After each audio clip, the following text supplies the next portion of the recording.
اجلسوا عندنا، لا تتركوا اليمن.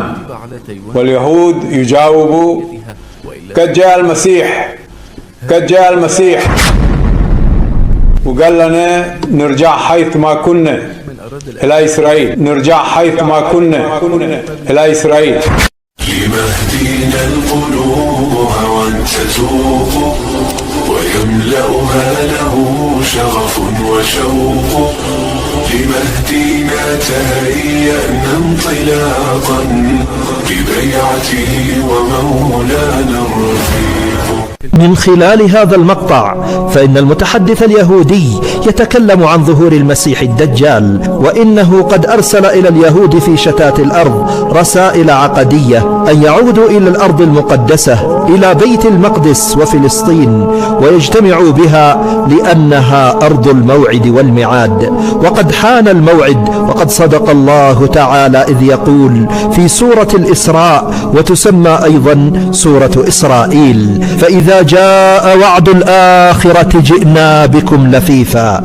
يهود اليمن عاشوا وتعايشوا منذ مئات السنين، هاجروا عنها ولم تهاجر قلوبهم، فلم تزدهم سنين البعد إلا حنينا وشوقا له، فكيف ينسون وكل ما حولهم يذكرهم باليمن؟ فمن لم يعش في اليمن أحب اليمن من حكاية آبائه وأجداده. إتمار فنحاس أحد هؤلاء. السلام عليكم ورحمة الله وبركاته. أنا إتمار فنحاس، ولدت في إسرائيل عام 1951. تركت عائلتي اليمن عام 1949 عندما كانت تسكن في بني العوام محافظة حجة. وصلت عائلتي لراس العين، قرية لأهل اليمن فقط، ووصل إليها يهود اليمن من كل المحافظات اليمنية، من سعطة، برط، حيدان، عثار، حجة، حبور، خولان، صنعاء، يريم، ذمار، رداع، بيضاء، شرعب، عدن، من 1000 قرى في اليمن. كان جيرانهم في اليمن يبكوا ويقولوا: اجلسوا عندنا، لا تتركوا اليمن.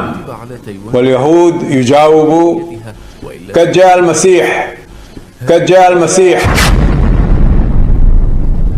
وقال لنا نرجع حيث ما كنا إلى إسرائيل، نرجع حيث ما كنا إلى إسرائيل.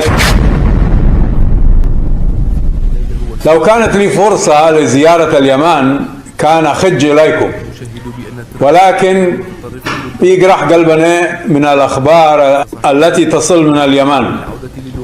بعدما تسدوا بينكم، احنا عن نفرح أن نزور اليمن لنبصر أين حلوا أهلنا 2000 سنة، ونشرب معاكم قشر، وناكل ملوح، لحوح، مقصقص، كوبان، حلبة وسحوب، عجة، عصيد ومضيد وزوم إلخ.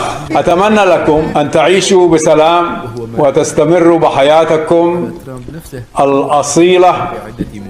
لو كان سلام بيننا كان كلنا نربح منه، كان نطور التراث اليمني معا، وكان نطور السياحة. ولكن فسادهم الثاني هذا لن يطول، فإن الله يقول عنه: فإذا جاء وعد الآخرة ليسوءوا وجوهكم وليدخلوا المسجد كما دخلوه أول مرة وليتبروا ما علوا تتبيرا، عسى ربكم أن يرحمكم وإن عدتم عدنا وجعلنا جهنم للكافرين حصيرا. إن حديث العودة لليهود حديث ذا نبوءات بعيدة ووعود محققة وأديان متعددة بين اليهود والنصارى والمسلمين. إنه حديث المهدي عليه السلام، والمسيح الدجال، والمسيح عيسى بن مريم عليه السلام. وقد صدق الله إذ يقول: وإن عدتم عدنا. يعودون بالمسيح الدجال، ويعود الله عليهم بالمهدي والمسيح عيسى بن مريم عليه السلام. فيا أيها الأنصار أعدوا واستعدوا، فها هم اليهود اليوم عادوا إلى بيت المقدس ليهيئوا للدجال عرشه، فعودوا إلى مكة لتهيئوا للمهدي عليه السلام سلطانه وبيعته ليحرر فلسطين من اليهود ويصد المسيح الدجال عن دخول بيت المقدس، ويستقبل المسيح عيسى بن مريم عليه السلام في مجيئه الثاني من السماء، فيملأ الأرض قسطا وعدلا كما ملئت ظلما وجورا. إنه وعد الله ولن يخلف الله وعده. بشائر في الدنا واستحضروا كل المنى، فأميرنا وإمامنا المهدي القرشي قد ظهر، المهدي اليماني قد ظهر.